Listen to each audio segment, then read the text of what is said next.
అందరూ ఇలా అన్నారు. నేనైతే చాలా చాలా బాగున్నాను. ఈరోజు శుక్రవారం కదా, ఇక్కడ దుర్గమ్మ గుడి అని ఉంది. చాలా చాలా ఫేమస్ అంటే చాలా పాతకాలం గుడి. బట్ వీడియో తీసే కాలేదు, తీస్తున్నాను. ఈరోజు అయితే వచ్చాము చూడండి, నేను నా ఫ్రెండ్ కలిసి వచ్చాము. వెళ్తూ ఇక్కడ గోల్గప్ప కనిపించింది, బట్ పానీపూరి కనిపించింది. తినేసి వెళ్దామనేసి ఇక్కడైతే స్టాప్ అయినాము. బట్ ఇక్కడ పానీపూరి తీసుకున్నాం. టేస్ట్ ఎలా ఉంటుందో ఏమని. బట్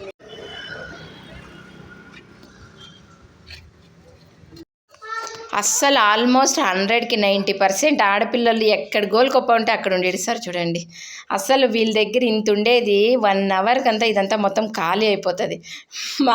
నాకైతే టేస్ట్ అద్దరిపోయింది. బట్ ధారవాడలన్నీ స్వీట్ వీళ్ళొక్కరు కొంచెం స్పైసీగా చేశారు కాబట్టి చాలా లైక్ అయింది. నేను ఒక ప్లేట్ పానీపూరి, ఒక ప్లేట్ సుక్కాపూరి తీసుకున్నాను చూడండి. ఆ దాంట్లోకి బఠానీ ఉల్లిపాయలు వేసుకొని తిన్నామనుకో, ఆ టేస్టే వేరబ్బా. నాకైతే పిచ్చిగా నచ్చేసింది. ఇక యాక్చువల్గా ఒక్కరే తినే కన్నా ఫ్రెండ్స్ చేతిలో తింటే ఆ మజానే వేరు. మీరు ఎప్పుడన్నా ఫ్రెండ్స్ చేతిలో తింటే మా దగ్గర షేర్ చేసుకోండి, అలాగే మాకు కామెంట్ చేయండి, ఓకేనా? ఎలా ఉంది ఏమి అనేసి. నేనైతే చాలా హ్యాపీగా ఫీల్ అయ్యాను. ఇప్పుడు సుక్కాపూరి తీసుకున్నాను చూడండి. ఇక పానీపూరి అయితే తినేసి ఇక బస్ స్టాండ్కి అయితే వెళ్తున్నాం చూడండి. ఆల్మోస్ట్ మేము బస్సుకే వచ్చేసాము, ఎందుకంటే ఫ్రీ కదా. అలానే ఏం కాదు, బట్ ఫ్రెండ్స్ అంతా కలిసి వచ్చాము కాబట్టి ఇక బస్ స్టాండ్లోకి అయితే వెళ్తున్నాము. ఇక్కడ చూసారా, తను వచ్చేసి లక్ష్మి అని, తన బాబు సయేష్. ఇక తన చేతిలో వచ్చాను. ఇంకా ఒక ఇద్దరు అర్లీ మార్నింగే వెళ్ళిపోయారు అనమాట, వాళ్ళకి ఏదో కొంచెం పని ఉందనేసి. ఇక మేమైతే బస్ స్టాప్కి అయితే నడుచుకొని వెళ్తూ మీకు ఇక్కడ వచ్చేసి చిగిడి బస్ స్టాప్ చూపిస్తానని చూడండి. ఇది వచ్చేసి మెట్రో అనమాట. మెట్రో లాగే చేశారు, బట్ మెట్రో ట్రైన్ లేదు, బస్సు. బట్ దీని గురించి నేను వీడియో తీయాలనుకున్నాను, బట్ అది హుబ్లీకి పోయే తీయాలి. ఈ లోపల ధారవాడలో బస్ స్టాండ్ అయితే చూపిస్తానని చూడండి. ఇది వచ్చేసి చిగిలి బస్ స్టాప్, బట్ మేము వెళ్ళే బస్ స్టాప్ వేరే ఉంది. చూసారు కదా, అన్నీ ఆల్మోస్ట్ బ్లూ, బట్ ఈ దానికంటూ వేరేలా చేశారు బస్ స్టాప్. ఒక సర్కల్గా చేశారు, చాలా బాగా చేశారనమాట. బట్ లోపలికి పూర్తి వెళ్ళలేకపోయాము, టైం అయిపోయింది కాబట్టి నేను మీకు బయట నుంచి చూపిస్తానని చూడండి.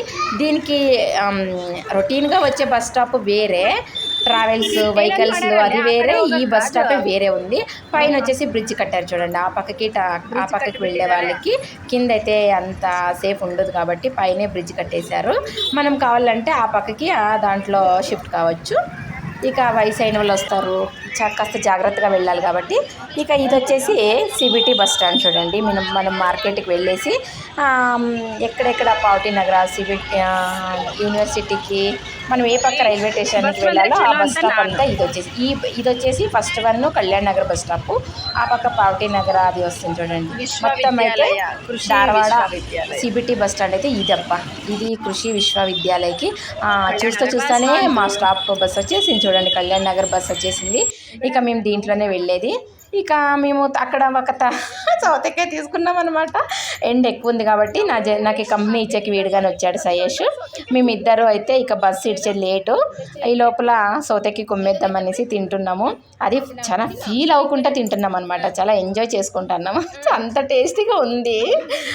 వాడు సరదాగా చాలా బాగా చేశాడనమాట. ఎలా అనిపించింది మీకు? బాగా నచ్చిందంటే మాకు కామెంట్ చేయండి, ఓకేనా? బట్ నేను ధారవాడలో ఉన్నాను అని కాబట్టి మీకు బస్ స్టాప్ నేను ఉండేది నా డైలీ లాగ్ని మీ ముందర షేర్ చేసుకుంటానని. బాయ్.